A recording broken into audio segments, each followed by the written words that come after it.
From what I understand, a lot of these animal rights activists believe that since animals can suffer the same way as people suffer, that they should be free from exploitation. And you know what? I agree. We can do better, and I'm gonna make it happen.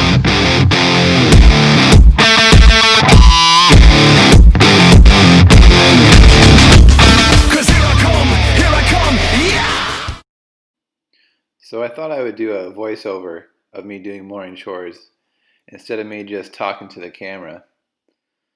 So it's fall time now, all the leaves are changing color, makes the farm look pretty nice. All the crops are off, winter wheat's growing. And this is what our barns look like from the road. So the first thing that I do when I come to the barn in the morning is I go to the heifer barn and push up the feed, the last little bits that are left over still from the day before. I actually empathize a lot with the opinions of animal rights activists, and I think a big part of that has to do with the fact that I actually didn't get into farming because I loved farming. I got into farming just because I love being around animals. And when I found out that working as a veterinarian would actually involve me doing way more work with clients and the owners of pets instead of just working with animals, I knew that working on the farm is what I wanted to do. So now I'm making my way over to the main dairy barn, which is where I'll be doing the rest of my chores. I need to get some milk for the baby calves and milk the fresh cows. The fresh cows only get milked twice a day. They don't have free access to the robots like the rest of the herd do. And that's because I like to use their milk for their calves, and also those are the cows that still need to learn how to use the robot. So here you see me locking the gates so that the cows from the main herd can't make it to this particular robot. There's still 3 other ones that the rest of the herd use. And then I can chase the fresh cows into the holding area. And then when they're done milking, then I'll just open up those gates again so the main herd can use that robot. And when I've got all those cows waiting in the holding area, I'll go and grab the pitchfork and flip over all the manure patties. That way the pack stays clean for much longer, and the cows stay cleaner too.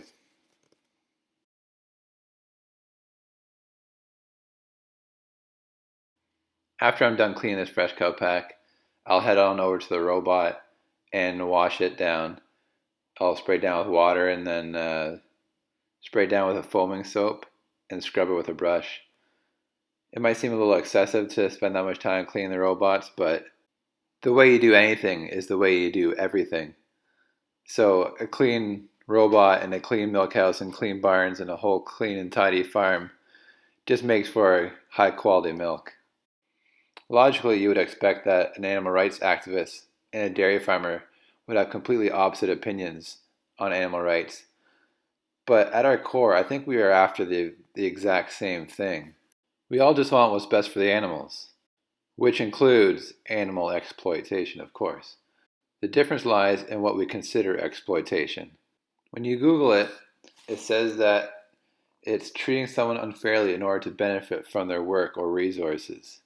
So the example of the bee and the flower would not be considered exploitation because the bee gets the nectar and the flower gets to spread its seed. They're both benefiting from the transaction.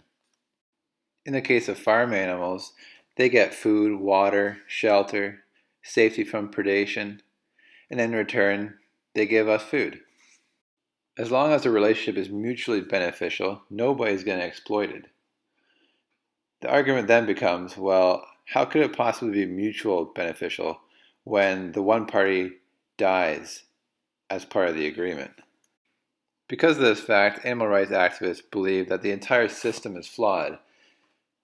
And if that was true, it doesn't make sense to buy the products because that would be supporting the flawed system. However, you can't have life without there also being death. It's like the yin and the yang. So if there were no demand for farm animal products, then there also wouldn't be any farm animals. How could it possibly be in the best interest of the animals to end the demand for the products that they produce, when that also means that they would no longer need to exist? A far superior solution, in my opinion, would be to show your support for animal products that were produced from animals who had a life worth living. It's simply supply and demand, and it's really the most effective way to have your voice heard. The more demand there is for ethically sourced animal products, then the more animals there will be who have a life worth living. So, in a nutshell, I suppose that's what I'm trying to accomplish. The milk that we produce isn't really completely produced with that philosophy yet. I want to start small with our own bull calves. Currently, they're getting sold to another producer who raises them as veal, which certainly isn't ideal for giving animals a life worth living. And instead, I'd like to raise them as grass-fed beef, which would mean that they could live to be much older. They live to maturity, and they'd also be spending most of their life on pasture. And at the same time, I'll also try raising some pastured turkeys and also selling some pastured pork.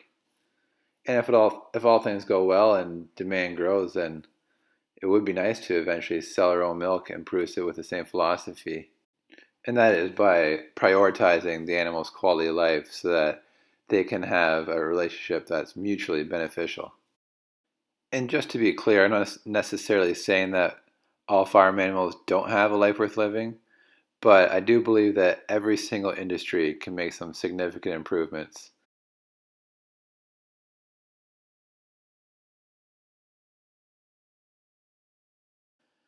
All right, so I'm just finishing up with these robots now. Just gonna put everything back to the way it was, get it back in operation, so that the cows can start getting milked again.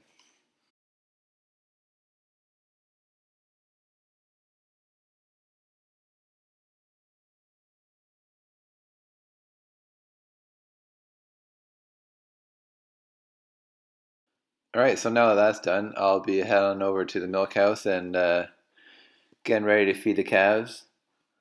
If you want to see a little more in depth as to how I go about doing that, I made a video dedicated just to that. It's called Feeding Dairy Calves.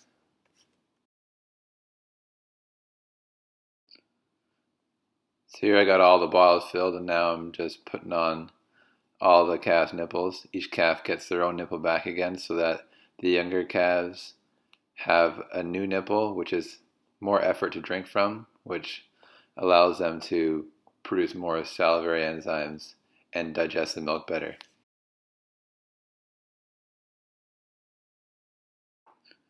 And then it's just a matter of bringing the bottles out and giving each calf their bottle. And then this last clip at the end, I thought it was pretty neat to add in because the clouds were just filled with seagulls. These are all seagulls here over the barns. And they're basically just here eating worms. And the fact that we have enough worms to feed all these seagulls is a pretty good sign that our lands must be fairly fertile.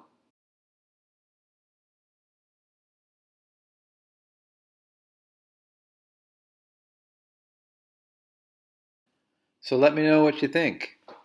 Give this video a thumbs up, share, like, comment down below, all that good stuff would really help me out a lot.